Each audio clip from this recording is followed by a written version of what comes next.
تبلیغ کے احباب کے پرانے خدا کرے دو چار یہاں موجود ہوں. دنیا میں سب سے مشکل کام ان کے لیے چپ رہنا ہے. اب تو جب میں نے سولی پہ چڑھ ہی گیا ہوں تو پھر اب کیا خطرہ ہے.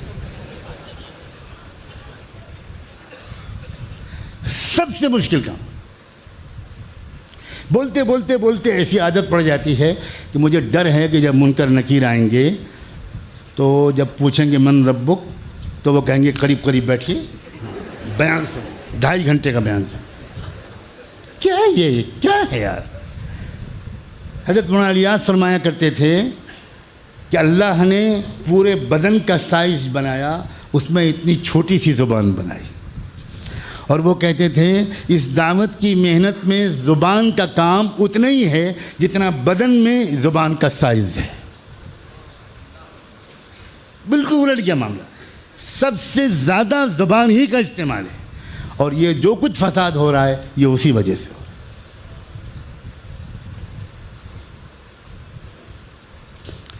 تبلیغ کا ساتھی کارگزاری سنائے بغیر واپس نہیں آ سکتا.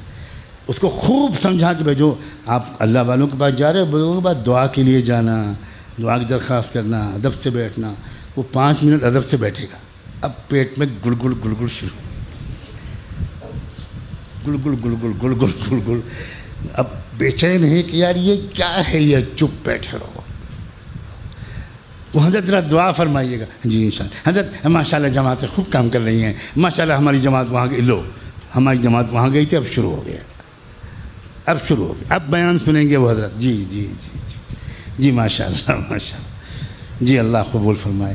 اب اللہ قبول فرمائے انہوں نے اس لیے کہا تھا کہ بھائی بس کرو بھائی. وہ کہا حضرت وہ امریکہ کی جماعت کی کارگزاری آئی تھی ابھی اورنگ آباد کے اجتماع میں, وہ ابھی فلاں وہ جاپان میں یہ ہوا فلاں. استغفر اللہ, کیا ہے بھائی. میں بہت درد کے ساتھ کہہ رہا ہوں بھائی, میں نے 40 سال کام میں وقت لگایا ہے, پلا ہوں اسی میں. ہم نے کبھی نہیں دیکھا اس طرح بولتے ہو, کبھی نہیں دیکھا. خاموش